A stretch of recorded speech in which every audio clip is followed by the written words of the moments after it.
Hola mga dudes, samahan niyo ako. Gagawa ako ng t-shirt puff print. Since na-cancel yung pagtatato ko ngayon, ay na-setup ko na sana lahat. So na-cancel last minute. So magpe-puff print na lang ako. Puff print. So ito yung t-shirt.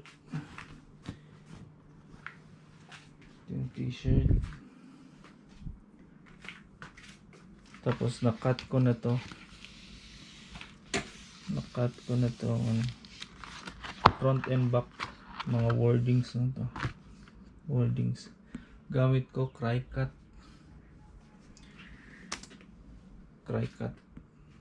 Explorer Air 2.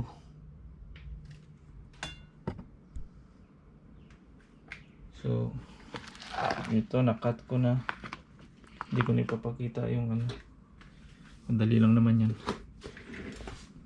Kailangan lang naka-mirror. Ito na-cut ko. Tapos mag-weed ako. So i-weed out ko mga dudes yung hindi kailangan.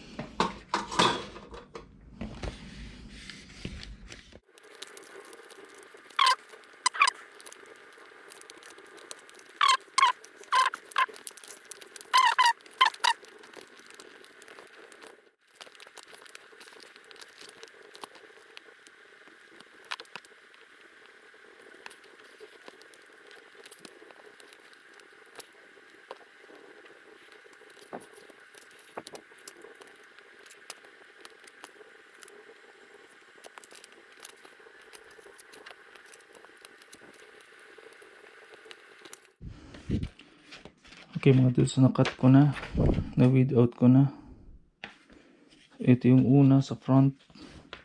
Na-pre-press ko na din. Yung temperature ko 160 degree Celsius na siya. Time 10 seconds. Ito, nakuha ko na yung gitna. Ito.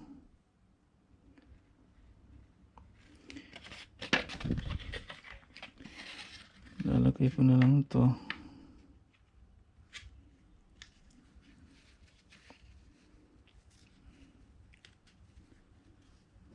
Sa gitna dapat yung dulo ng wordings dito. Iano ko na lang sa ruler. Dapat pantay sa ruler. Tapos yung sa letters, okay, ganito okay na. Ito dulo nito mga dudes, nakaline siya dito. Ito din nakaline.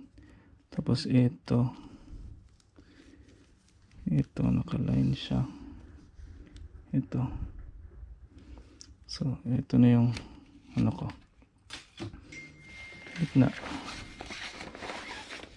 Takpan ko lang ng Teflon.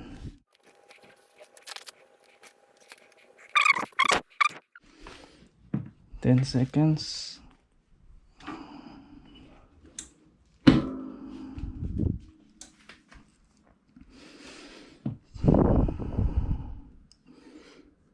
Message, ano yung message dito?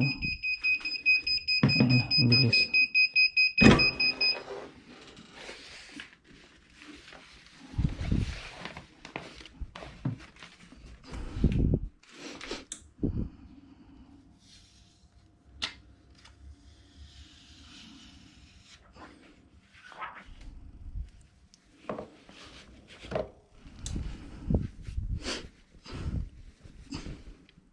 Ganda oh.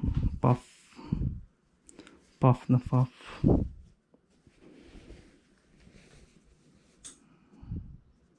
Puff na puff, gitna. Charot. Tapos yung likod, kailangan may ano siya dito. May cover. Para hindi masyadong mainit. Tapos ito yung ilalagay ko mga dudes.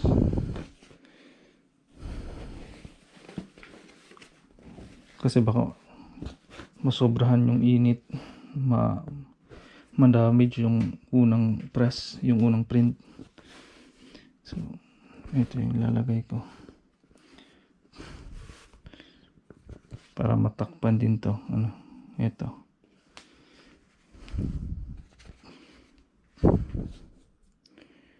Ganyan.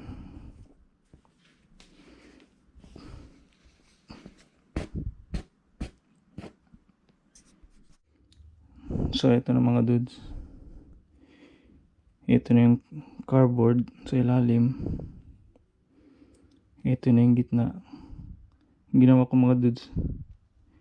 Itong tahi. Itong tahi. Dito.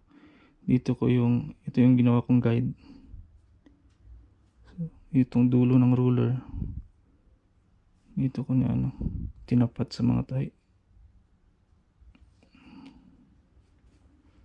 Okay. Yan na yung straight nya. Tapos hanggang dito ako mag-start. So yung distance nya nasa mga 4 inches. So okay na ako dyan. Okay.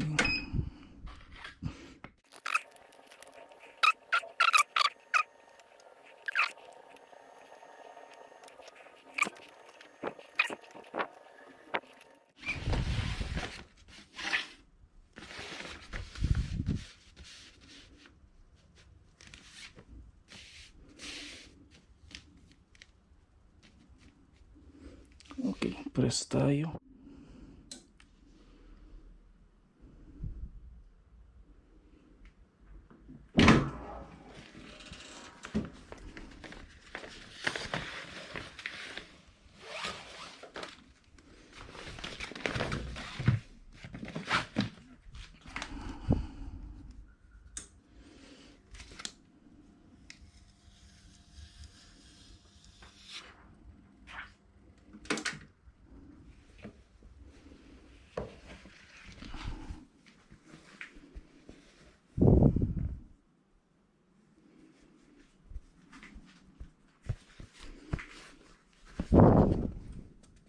Ko sa inyo mga dudes, pag gumagawa kayo ng puff print, yung vinyl puff print, huwag nyo masyadong lakasan yung temperature, tapos yung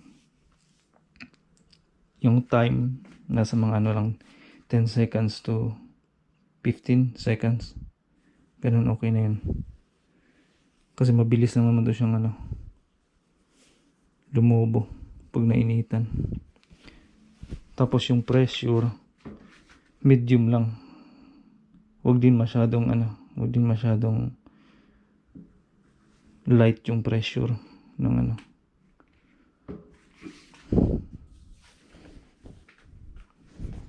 So ito mga dudes, tapos na ako. Tapos next na gagawin ko, gagawa ko ng sketch kasi may isang client na gusto niya dagdagan yung gawing full sleeve itong Polynesian niya. So first time akong gagawa ng Polynesian yung dream work ko, Polynesian. So gagawin kong gagawa ko ng sketch, papakita ko sa kanya yung continuation dito. So hanggang dito lang mga dudes, see you soon.